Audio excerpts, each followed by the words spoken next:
बचता है जिसकी पांव की नसें मजबूत हों। मैं आपको आइंदा नक्शों के भरने से नहीं रोकता, लेकिन ऑल इंडिया कांग्रेस की सदारत के 2 बरस में मैंने जो कोशिशें की और मुसलमान लीडरों ने जिस तरह इन्हें ठुकराया, उसके बयान करने का ये मौका तो नहीं, लेकिन आपकी याद दहानी के लिए मुझे फिर दोहराना पड़ता है कि जब मैंने मुस्लिम लीग की पाकिस्तानी स्कीम के तमाम पहलुओं पर बहुत कुछ गौर किया तो इस नतीजे पर पहुंचा हूं कि पूरे हिंदुस्तान के लिए इस स्कीम के जो भी नुकसान है वो अपनी जगह, लेकिन मुसलमानों के लिए तजवीज सख्त तबाहकुन साबित होगी। इससे इनकी कोई मुश्किल हल होने के बजाय मजीद मुश्किलातें पैदा हो जाएंगी। अव्वल पाकिस्तान का लफ्ज़ मेरे नजदीक इस्लामी तस्वुरात के खिलाफ है। पैगम्बर इस्लाम सल्लल्लाहु अलैहि वसल्लम का इरशाद है कि अल्लाह ताला ने तमाम रोज़ ज़मीन को मेरे लिए मस्जिद बना दी। इस रोज़ ज़मीन को पाक और नापाक के दरमियान तकसीम करना ही इस्लामी तालीमात के मुनाफी है। दूसरी है कि ये पाकिस्तान की स्कीम एक तरह से मुसलमानों के लिए शिकस्त की अलामत है। हिंदुस्तान में मुसलमानों की तादाद 10 करोड़ के अंदर है और वो अपनी जबरदस्त तादाद के साथ ऐसी मजहबी और माशरती सिफात के हामिल है कि हिंदुस्तान की कौमी व वतनी जिंदगी में पॉलिसी और नज्म व नस्क के तमाम मामलात पर फैसला कुन असर डालने की ताकत रखते हैं। पाकिस्तान की स्कीम के जरिए इनकी ये सारी कुव्वत और सलाहियत तकसीम और ज़ाया हो जाएगी और मेरे नजदीक ये बदतरीन बुज़दिली का निशान है कि मैं अपनी मीरास पिदरी से दस्तबरदार हो गए छोटे से टुकड़े पर कनाअत कर लूं। मैं इस मसले के दूसरे तमाम पहलुओं को नजरअंदाज करके तनहा मुस्लिम मफाद के नुक्ते निगाह से भी गौर करने के लिए तैयार हूं कि अगर पाकिस्तान की स्कीम को किसी तौर पर भी मुसलमानों के लिए मुफीद साबित कर दिया जाए तो मैं इसे कबूल कर लूंगा और दूसरों से इसे मनवाने पर अपना पूरा जोर सर्फ कर डालूंगा। मगर हकीकत यह है कि इस स्कीम से मुसलमानों की जमात और मिली मफाद को जरा भी फायदा न होगा और न उनका कोई अंदेशा दूर हो सकेगा।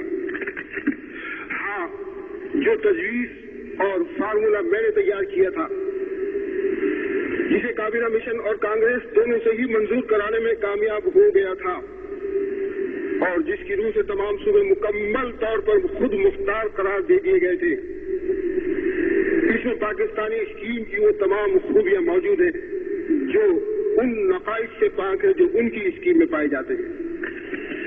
अब आप जरा जज्बात से बालातर होकर इसके मुमकिन नताइज पर गौर करें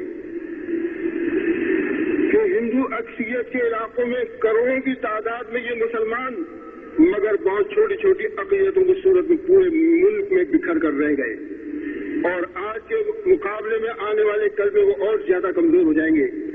जहां इनके घर बार और बूढ़े बाश 1000 साल से चली आ रही है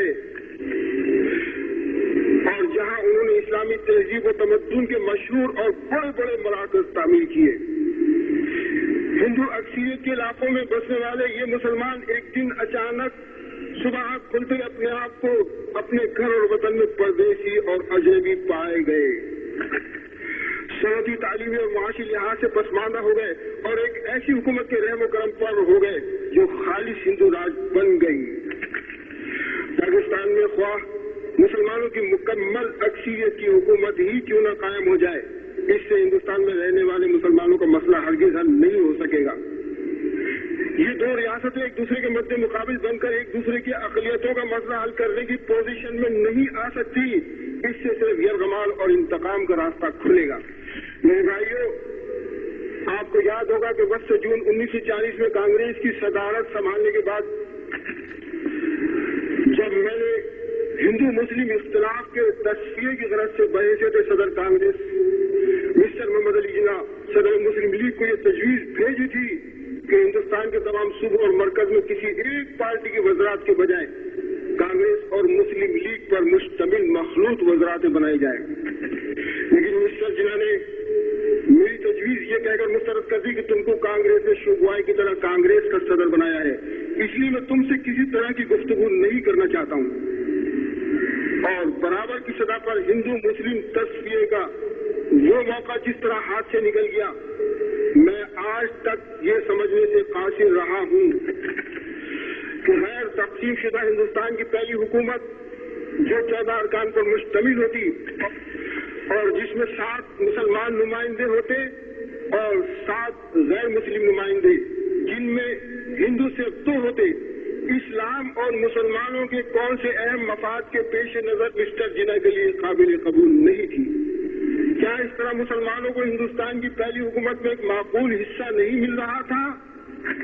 मेरे भाइयों, मैं आपको इस वाक़े की रोशनी में ये बताना चाहता हूँ कि जब लॉर्ड वेल की जगह लॉर्ड माउंट बैटन हिंदुस्तान के आखिरी वासराय मुकर्रर होकर आए और उन्होंने धीरे धीरे सरदार पटेल, जवाहरलाल नेहरू, गांधी वगैरह कांग्रेसी रहनुमाओं को तकसीम का नजरिया कबूल कर लेने पर आमादा कर लिया।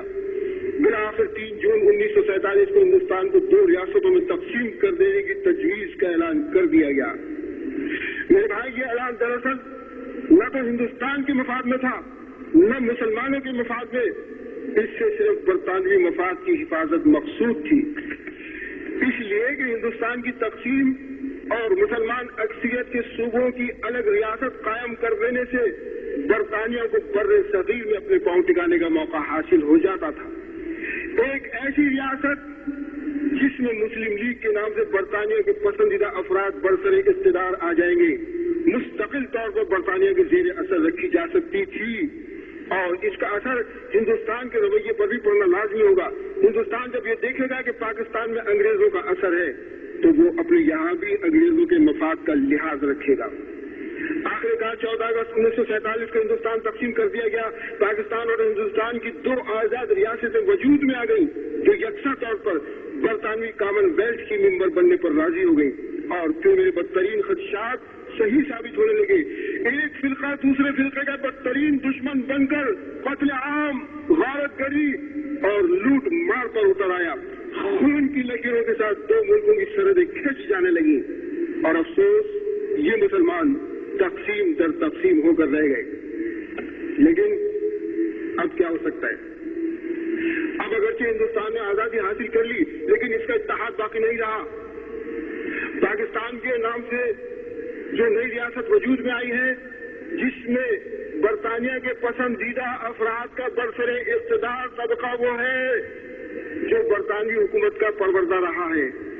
इसके तर्ज अमल में खिदमत खल्क और कुर्बानी का कभी कोई शायबा नहीं रहा है और सिर्फ अपने जाती मुफाद के लिए ये लोग पब्लिक के कामों में शरीक होते रहे हैं।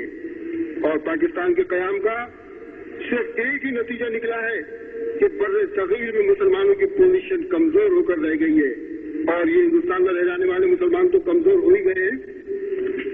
ये हिंदुस्तान में रह जाने वाले करोड़ों मुसलमान जो अब तक हिंदुओं के जुल्म और इंतकाम का शिकार रहेंगे, पाकिस्तान के बसने वाले मुसलमान इनकी कोई भी मदद न कर सकेंगे।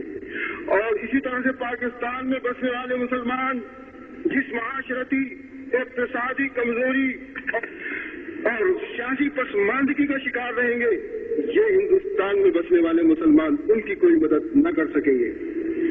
क्या ये बात गौर करने की नहीं कि जब तकसीम की बुनियादी हिंदुओं और मुसलमानों के दरमियान अदावत पर रखी गई थी तो पाकिस्तान के कयाम से ये मुनाफरत एक आईनी शक्ल इख्तियार कर गई है और इसका हल अब और ज्यादा मुश्किल हो गया है। और इसी तरह ये दोनों मुल्क खौफ और राज के तहत अपने अपने फौजी अखराजात बढ़ाते रहने पर मजबूर रहेंगे और माशी तरक्की से महरूम होते चले जाएंगे। लेकिन आज अगर मैं मुलामत करूं तो किसको करूं, कैसे करूं और क्यों कर करूं? अपने भाइयों को, अपने अजीजों को किस दीवार से सर टकराऊं? आप जानते हैं कि मुझे कौन सी चीज यहाँ ले आएगी? मेरे लिए ये शाहजहां की मस्जिद, इस यादगार मस्जिद में ये पहला इज्तिमा नहीं है। मैंने इस जमाने में जिस पर जैनुल्लाह की बहुत सी गर्दिशें बीत चुकी तो मैं यही से खिताब किया था। जब तुम्हारे जिस्मों पर इत्मीनान की जगह इस्लाम था और तुम्हारे दिलों में शक के बजाय एतमाद था, और आज तुम्हारे चेहरे पर इख्तिलाफ और दिलों की वीरानी देखता हूं तो मुझे बेइख्तियार पिछले चंद बरसों की भूली बिछड़ी कहानियां याद आ जाती हैं।